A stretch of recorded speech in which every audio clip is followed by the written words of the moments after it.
मित्रों, आज Abu Dhabi में यूनाइटेड अरब एमिरेट्स और भारत के बीच 13वीं high level task force on investments संपन्न हुई। एक ऐसा मैकेनिज्म जो दोनों देशों के बीच संबंध और बेहतर बनाना, व्यापार बढ़ाना और निवेश के लिए रास्ते सरल करना और नई नई अपॉर्चुनिटीज ढूंढने के लिए ये मैकेनिज्म दोनों देशों के बीच बहुत ही सफलतापूर्वक काम कर रहा है। मेरे स्वयं के कार्यकाल में कोविड के एक वर्ष में हमने वीडियो कॉन्फ्रेंसिंग पे किया, बाकी लगातार हर वर्ष ये high level task force on investments की मीटिंग रेगुलरली हुई है। अब अबू धाबी इन्वेस्टमेंट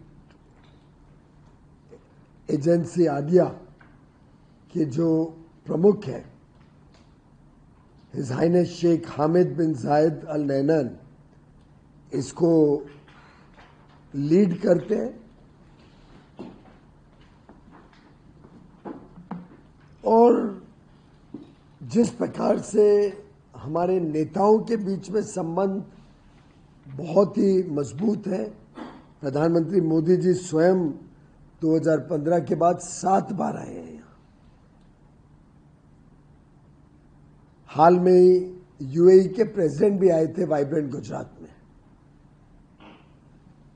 माननीय प्रधानमंत्री नरेंद्र मोदी जी को यूएई का सबसे उच्च स्तरीय सम्मान भी दिया गया, highest civilian award the order of Zayed, अगस्त 2019 में। कल प्रधानमंत्री जी के जन्मदिन पे यहाँ पे बड़ा जश्न भी मना और बुर्ज खलीफा पर उन्होंने एक प्रकार से सम्मान देते हुए माननीय प्रधानमंत्री जी के जन्मदिन पे उनको शुभकामनाएं और बधाई दी। बहुत सुंदर सा लाइट एंड साउंड शो के माध्यम से, जिसका जब मैंने इंस्टाग्राम पे डाला तो शायद 2 मिलियन व्यूज तुरंत हो गए। ये दर्शाता है कैसे भारत और यूएई के बीच में संबंध सुधरते जा रहे हैं। हमने आपस में गत 3 वर्षों से लोकल करेंसीज में व्यापार बढ़ाने का भी प्रयास जो शुरू किया था वो भी सफलतापूर्वक आगे तेजी से बढ़ रहा है। यूपीआई यहाँ पे स्थापित हो गई है। वर्चुअल ट्रेड यानी डिजिटल प्लेटफॉर्म के माध्यम से दोनों देशों के बीच में डॉक्यूमेंटेशन एक्सचेंज हो सके, उसको भी सुनिश्चित किया गया है। नए क्षेत्र इन्वेस्टमेंट के, जैसे आज की चर्चा में डिफेंस और एरोस्पेस, 2 नए क्षेत्रों के ऊपर, साथ ही साथ स्पेस टेक्नोलॉजीज में उन्होंने बहुत रुचि दिखाई आज। और हमारे साथ इन स्पेस के अध्यक्ष पवन गोयनका जी थे, तो उनको रिक्वेस्ट किया है कि वो एक पोजीशन पेपर और पोटेंशियल के बारे में जानकारियां दें। यूएई को इंटरेस्ट है उसमें। इसी प्रकार से अगर कोई निवेश में, कोई 2 तरफा निवेश में किसी को तकलीफ आती है, कोई भी और प्रकार की समस्या व्यापार के संबंध में दोनों देश के बीच होती है, तो ये हाई लेवल टास्क फोर्स में उसको रिजॉल्व किया जाता है। कई वर्षों से यहाँ पे इनकम टैक्स का अवसर लगाने की एक बात पेंडिंग थी। पिछली बार की HLTFI में मैंने रेज किया, बहुत ही जल्द थोड़े समय में यूएई ने एक्सेप्ट किया और अब इनकम टैक्स का अफसर हमारे यहाँ पे एम्बेसी में रहते हैं जो फाइनेंशियल एक्सचेंज ऑफ इंफॉर्मेशन को स्पीड अप कर पाते हैं। तो अलग अलग तरीके से दोनों देशों के बीच संबंध और बढ़ते जा रहे हैं।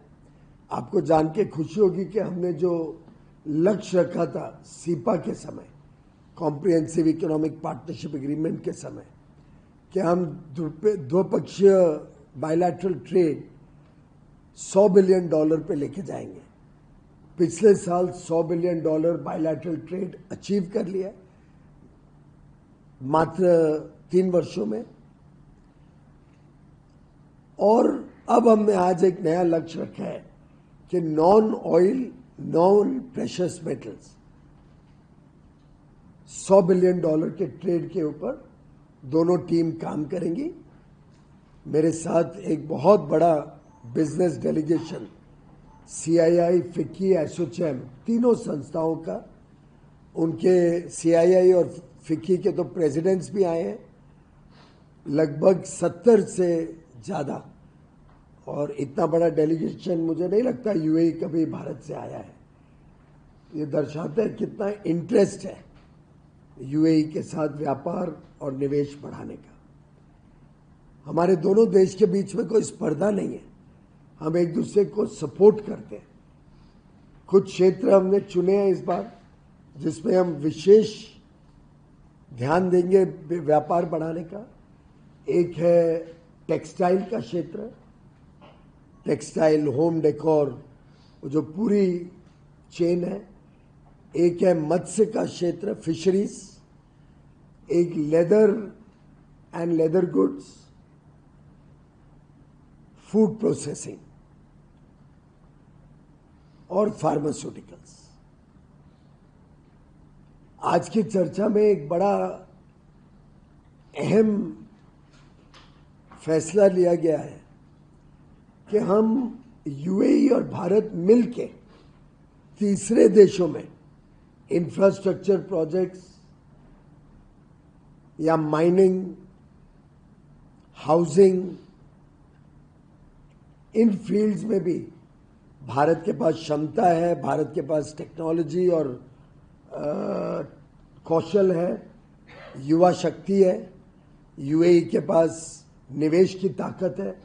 दोनों मिलके बहुत सारी संभावनाएं नई खुल जाती हैं। उसके ऊपर भी दोनों ने आगे काम करने का आज पोटेंशियल के ऊपर चर्चा की है, संभावनाओं पे चर्चा की है और हम आगे इसको और डेवलप करेंगे।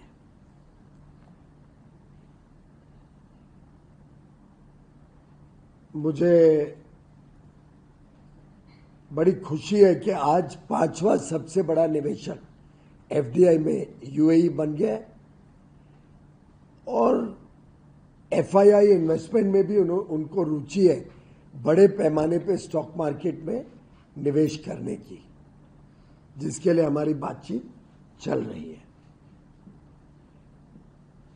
यहाँ के मंत्री ने, जो कॉमर्स और ट्रेड देखते हैं, सराहना की माननीय प्रधानमंत्री नरेंद्र मोदी जी ने जो ईज ऑफ डूइंग बिजनेस के स्टेप्स लिए हैं, कंप्लायंस बर्डन कम करना, डीक्रिमिनलाइजेशन को बढ़ावा देना, पुराने कानून समाप्त करना, सिंप्लीफाई करना सब प्रोसेस प्रोसीजर्स को, उसकी बड़े सराहना करते हुए कहा कि भारत की अर्थव्यवस्था आगे चलकर तेजी से बढ़ेगी, इस पे उनको कोई संदेह नहीं है और वो चाहते हैं कि यूएई भारत की विकास यात्रा का एक सहभागी बने और हम दोनों मिलके आगे काम बढ़ाएं, दोनों देश के बीच व्यापार भी बढ़ाएं, पीपल टू पीपल कांटेक्ट बढ़ाएं, कल्चरल कांटेक्ट बढ़ाएं और टेक्नोलॉजी में एक दूसरे के साथ काम करें। मुझे बड़ी खुशी है आपको बताते हुए कि आज से 10 साल पहले यूएई में मात्र 22 लाख लोग भारत के नौकरी करते थे या काम करते थे। आज वो नंबर बढ़ के लगभग 42 लाख करोड़ हो गए। तो आप देखिए कितनी बड़ा पैमाने पे हमारे भारत के युवा युवती, हमारे टैलेंटेड और स्किल्ड लोगों को यहाँ पे अवसर मिलते हैं। इसमें प्रोफेशनल्स भी हैं, चार्टर्ड अकाउंटेंट्स, इंजीनियर्स, टेक्नोलॉजिस्ट, इसमें कामगार भी हैं। और एम्बेसडर साहब बता रहे थे कि इतनी अच्छी तरीके से जो लोग यहाँ आते हैं काम करने, उनकी देखरेख की जाती है, चाहे वो कोविड का समय हो जब उनको एकदम परिवार की तरह यहाँ पे रखा गया। जो लोग यहाँ काम करने आते हैं उनको अच्छी जगह रहना, अच्छा खाना पीना, उनका ट्रांसपोर्ट, यहाँ तक के खेल कूद की फैसिलिटीज भी इनके हाउसिंग कॉलोनीज में सभी वर्कर्स को मिलती है, जिससे वो तंदुरुस्त भी रहे और अच्छा काम भी कर सके। प्रधानमंत्री मोदी जी ने सही कहा था, भारत और यूएई का जो संबंध है ये एक रोल मॉडल बनेगा पूरी विश्व के लिए। और हमें पूरा विश्वास है कि इस विकास यात्रा में, अमृतकाल की विकास यात्रा में, जब एक विकसित भारत के रूप में भारत उभरता है, तब यूएई हमारा साझेदार, हमारा ट्रस्टेड पार्टनर के रूप में आगे भी हमारे साथ रहेगा। एक खुशखबरी से मैं अपनी बात को विराम देता हूं। हमारे एम्बेसडर श्री संजय सुधीर को कल ही यहाँ का सेकेंड हाईएस्ट सिविलियन अवार्ड से नवाजा गया है। हमारे लिए, सबके लिए गर्व की बात है। ये दर्शाता है कि इन्होंने अच्छा काम किया। ये भी दर्शाता है कि भारत यूएई के संबंध सुधारने में, बढ़ाने में और मजबूत बनाने में जो इनका रोल रहा है, जो गत 3 वर्ष में सफलताएं हुई हैं, वो भी सही रास्ते पे चल रही है। उसका भारत की अर्थव्यवस्था को और भारत के लोगों को बड़ा फायदा होगा। धन्यवाद। सर, आपने जो बोला कि non oil and non precious metals 100 crore का हमने लक्ष्य रखा है, 100 बिलियन डॉलर्स। अभी करंट एग्जिस्टिंग क्या उसका वॉल्यूम है, कितने आपने कोई डेडलाइन रखी है? लगभग अभी 50-55 बिलियन डॉलर है, जिसको हमें बढ़ा के 100 बिलियन लेके जाए। हमारा अंदाजा है 3-3.5 साल में इसको सफलतापूर्वक करेंगे।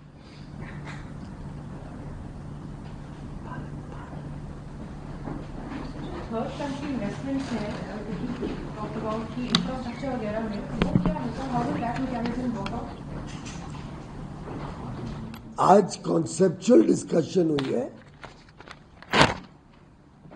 लेकिन इसकी मोडालिटीज, कौन इसमें प्राइवेट सेक्टर से, कौन पब्लिक सेक्टर से इन्वॉल्व हो सकता है, किस प्रकार से, किन देशों के ऊपर हमने देखना चाहिए, वो सब अभी मिलके दोनों डिपार्टमेंट्स, हमारा उद्योग और वाणिज्य विभाग और उनका फॉरेन ट्रेड डिपार्टमेंट मिलके इसको डेवलप करेंगे।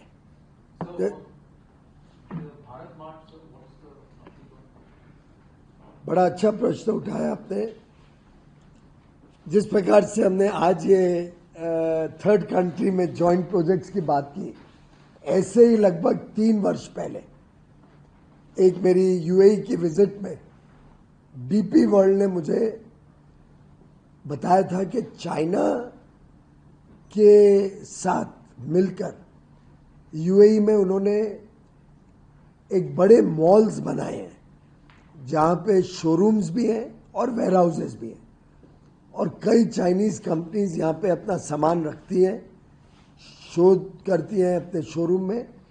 दुनिया भर के बायर्स यहाँ आते हैं, कोई चीज़ पसंद आती है तो पीछे वेयर हाउस होता है, वेयर हाउस में जाके इंस्पेक्ट करते हैं, पेमेंट करते हैं और हाथ की हाथ माल शिप हो जाता है। तो माल सिलेक्ट करने से लेकर डिलीवरी तक कुछ केसेस में तो चंद घंटों में पहुंच जाते हैं, कुछ केसेस में कुछ ही दिनों में यहाँ से दुबई से सीधा पहुंच जाता है। मुझे आइडिया अच्छा लगा था, तब तो सिर्फ एक कॉन्सेप्ट ही था किसी और देश का। फिर भी मैं रात को 11 बजे वो देखने गया था, और वो इतनी हमें अट्रैक्टिव लगी थी, इतना पोटेंशियल उसमें दिखा था, खास तौर पे क्योंकि दुनिया भर से, अफ्रीका से, गल्फ कंट्रीज से, ईस्टर्न यूरोप से कई लोग यहाँ पे आते हैं अपनी चीज़ें खरीदने के लिए। तो हमने डीपी वर्ल्ड के साथ चर्चा शुरू की और मुझे आपको बताते हुए खुशी है कि अब वो पूरी प्रोजेक्ट फाइनल हो चुका है। एक बहुत बड़ी जमीन दुबई की यूएई की सरकार ने जबल अली फ्री ट्रेड जोन में डीपी वर्ल्ड को दी है, जिसमें पहले फेज अकेले में शायद 22 से 25 लाख स्क्वायर फुट का कंस्ट्रक्शन करके शोरूम और वेयरहाउस फैसिलिटीज बनाई जा रही हैं। उसकी कनेक्टिविटी इतनी लाजवाब बनाई है कि उनके नए एयरपोर्ट के नज़दीक है। मेट्रो रेल जो दुबई और अबू धाबी को कनेक्ट करती है वो वहाँ से गुजरती है। हाईवे नेटवर्क वहाँ तक जाता है। इतनी स्ट्रेटेजिक लोकेशन पे अब भारत मार्ट आने जा रहा है। फ्यूचर एक्सपेंशन के लिए भी जमीन आज से उन्होंने रिजर्व करके रखी। और एक प्रकार से यही है ताकत यूएई और भारत के संबंधों की। सर, इसके भारत मार्ट के आने की संभावना दो अभी उन्होंने टेंडर कर दिया है, अगले महीने उसका कॉन्ट्रैक्ट देंगे और जिस स्पीड पे यहाँ कंस्ट्रक्शन होती है लगभग 1.5 से 2 साल में 2027 तक ये तैयार हो जाएगा। Sir, एक और via Bharat Mart or otherwise access to the Africa markets that is also being explored by Bharat. So इस विजिट में मेरे साथ कई सारे बिजनेस डेलीगेशंस आए हैं, टेक्सटाइल्स के, श्रिम्प के, मछुआरों के, एक्सपोर्टर्स, मच्छी के एक्सपोर्टर्स, अलग अलग क्षेत्र के सेक्टोरल डेलीगेशंस हम इस बार पर्टिकुलरली लाए हैं, जो यहाँ के लोकल सेक्टोरल इंडस्ट्री से भी बात कर रहे हैं। और यहाँ पे क्योंकि अफ्रीका के बहुत लोग आते हैं अपना सामान खरीदने, तो ये भी कोशिश की जा रही है कि यहाँ से हम अफ्रीका या बाकी गल्फ कंट्रीज और ईस्ट यूरोप में भी ये इन चीज़ों में बल देके, जिससे लाखों लोगों को नौकरी और रोजगार भारत में मिल सकता है। Sir, last year ADIA has opened its office in GIFT City. Has they thrown any light on their future investment plans in India during the meeting? आज ही आडिया के चेयरमैन स्वाभाविक रूप से मेरे काउंटर पार्ट है, पर साथ साथ में उनकी शायद पिछले हफ्ते ही रिपोर्ट निकली है जो बताती है आडिया के ब्रॉड इन्वेस्टमेंट्स। तो उनके अधिकारी बता रहे थे कि भारत बहुत सेंट्रल है उनके इन्वेस्टमेंट प्लान्स में। आज भी काफ़ी सिग्निफिकेंट इन्वेस्टमेंट है आडिया के भारत में, और वो चाहते हैं कि भारत और ज़्यादा प्रोजेक्ट्स आडिया को ऑफर करे, मैन्युफैक्चरिंग में, इंफ्रास्ट्रक्चर में, सर्विसेज सेक्टर में। आडिया का और साथ ही और भी यहाँ के जो सॉवरिन वेल्थ फंड्स हैं उनके साथ मेरी मीटिंग है अभी, और दिन में भी होनी है, कल भी होनी है।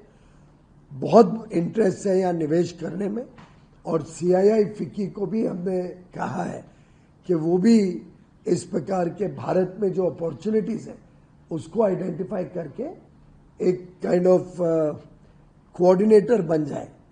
यहाँ की इंडस्ट्री एसोसिएशन और भारत की इंडस्ट्री एसोसिएशन मिलके देखे कहाँ साझेदारी, कहाँ पार्टनरशिप डेवलप हो सकती है। एक और बताना चाहूँगा कि फार्मास्यूटिकल की भी एक बहुत अच्छी डेलीगेशन आई है। हमने जब FTA किया था तब फार्मास्यूटिकल भारत के यहाँ पे आ सके, उनको फास्टर पाथवे मिले, वो भी समझौते का एक हिस्सा था। और उसमें गत 2-2.5 वर्षों से चर्चाएं चल रही हैं। जो उसमें कठिनाइयाँ थी वो सब UAE ने रिजॉल्व करने का मार्ग प्रशस्त किया है। और हमारे साथ फार्मास्यूटिकल के भी एक अच्छे डेलीगेशन ने 2 घंटे की मीटिंग अभी संपन्न हुई है। ऐसी 2 घंटे की बड़ी सार्थक मीटिंग, आउटकम ओरिएंटेड मीटिंग अभी करी है। और जो हमारे फार्मा के लोग आए हैं वो बहुत ही संतुष्टि जता रहे थे इस बार के विजिट से। Sir, you talked about 5 focus sectors: textiles, fisheries, leather, processing, and pharma, which you just mentioned. What is the plan there? I mean, is it? You also mentioned about Africa. So, is it just for UAE market, or using UAE as some sort of a hub for these sectors? And also, you mentioned about the 100 billion target for non-oil, precious metals. What is the current level of trade for the non-oil, non-precious metals? When we talk of these new sectors or particular focus sectors, obviously it is also for the UAE market. It is a big market with a lot of spending power, a lot of consumer demand. So UAE market will obviously figure prominently in that. But all of the Gulf sources very heavily from UAE. A lot of African countries find it easy to source from Dubai because of air connectivity and easier logistics from Dubai to different parts of Africa. There are many Central Asian nations which have good connectivity from Dubai. They don't have the same connectivity from India. So all this Kazakhstan, Uzbekistan, all of these countries, the connectivity from Dubai is better than from India. So I believe there's huge potential in these regions for India to send made in India goods to these regions also. The current level of non-oil, non-precious metal trade is about $50-55 billion, which we hope to double in the next 3 years or so. As the Indian economy grows, as the Indian economy reaches higher levels. I would like to mention one very good news. You are all aware that we already have an IIT functioning in UAE. Last week or 10 days back, my colleague and friend, Honorable Minister Dharmendra Pradhan, came for the inauguration of the IIM, which was attended by the Crown Prince of Dubai also. We have now received all the approvals for setting up an Indian Institute of Foreign Trade, IIFT, in Dubai. And some of you may recall that during Dubai Expo, we had set up a whole big pavilion, and the UAE government had given us rights to hold the pavilion, since we had invested money in creating a permanent structure. That place is available with the Commerce Ministry, and IIFT campus is being set up at the Dubai Expo location. The Indian diaspora will also benefit significantly, as will the local UAE people, who will get an exposure to international foreign trade education of a very high level. IIFT, as you may be aware, is amongst the top 50 ranked universities in India today. One immediate requirement is because of the US bloc, there is some excess of exports. You're working with the exporters and opening up the Indian market. But is there any facilitation, like you said, of using the UAE for those goods and to facilitate the FIE? We do not encourage any Indian exporter to transship goods to America. So at no point of time would we like to see or encourage or even allow Indian exports to go to America from UAE. But if those goods come to UAE and are sent to other Asian countries or African countries or other parts of the region, declaring them to be made in India goods, I think it will be a very welcome step, and we will be looking at creating such pathways, in addition to the huge consumer demand that we foresee starting from 22nd September, first day of Navratri, when the GST cuts come into effect, and almost everything of daily necessity becomes cheaper for the Indian consumer. Sir, textile, leather, pharma जो आपने particular sectors जो labour oriented sector है हमारा, तो वो क्या हमारे जो उद्यमी है, एंटरप्रेन्योर है, वो क्या दुबई में या यूएई में उसकी फैक्ट्री लगाने के लिए ही चाह रहे हैं, ताकि यहाँ जो अफ्रीकन मार्केट है, गल्फ मार्केट है और सेंट्रल एशिया मार्केट है, उसको कैप्चर कर सके? अगर कोई लगाना चाहे तो हम तो कोई रोकते नहीं है, लेकिन साधारणतः ये ऐसे सेक्टर्स हैं जो भारत में ही फैक्ट्री लगाना ज़्यादा प्रॉफिटेबल होगा, क्योंकि भारत में लेबर भी पर्याप्त मात्रा में उपलब्ध है, यहाँ पे लेबर नहीं होने के कारण भारत से नया लाना पड़ेगा, उनको ठहराना पड़ेगा, उनके सब खर्चे उठाने पड़ेंगे। पर अगर कोई यहाँ भी फैक्ट्री लगाना चाहे तो पोटेंशियल है और यहाँ की सरकार काफ़ी सुविधाएं देती है यहाँ पे निवेश को एनकरेज करने के लिए। Mantri, geopolitics and geo-economics influence each other. There is a development today where Saudi Arabia has signed a defense cooperation with Pakistan, and Saudi Arabia seems to be very close to Bharat. Now, will that have an impact in the neighborhood and also on trade relations going forward? Well, I'm not aware of the details of that. I was busy in my meetings in UAE, so I think I'll refrain from commenting anything on this subject. But as far as our relations with the UAE go, they are very, very strong. They are underpinned by deep relationship between Prime Minister Modi and His Highness the President of UAE. At every level, from people to people contact, business exchanges, and government and leadership levels, we are very close to each other. And I don't think the UAE-India relationship will get affected by any of these developments. Sir, आपने कहा कि defence और aerospace पर भी चर्चा हुई और इसमें स्पेस क्षेत्र पर उन्होंने काफी रुचि दिखाई। वो रुचि की दिशा क्या है उनकी? एक तो उनको अल्टीमेट इंटरेस्ट है कि ऑर्बिट में भी सैटेलाइट्स डालना चाहते हैं। ऑलरेडी शायद भारत से यूएई के कुछ सैटेलाइट्स का लॉन्च किया गया है। साथ ही साथ वो भारत में जो स्टार्टअप इकोसिस्टम और जो सप्लायर इकोसिस्टम स्पेस सेक्टर में खड़ा हुआ है आज, उसमें निवेश में भी यूएई ने रुचि दिखाई है।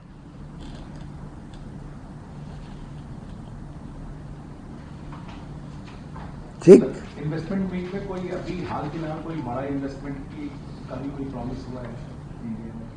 ये मीटिंग स्ट्रक्चरल विषयों के ऊपर रहती है। स्पेसिफिक निवेश करना नहीं करना, किस पे करना, वो तो दोनों इन्वेस्टर और इन्वेस्टी के बीच का बात है। सरकार कभी कोई पर्टिकुलर इन्वेस्टमेंट को लेके बीच में नहीं पड़ती।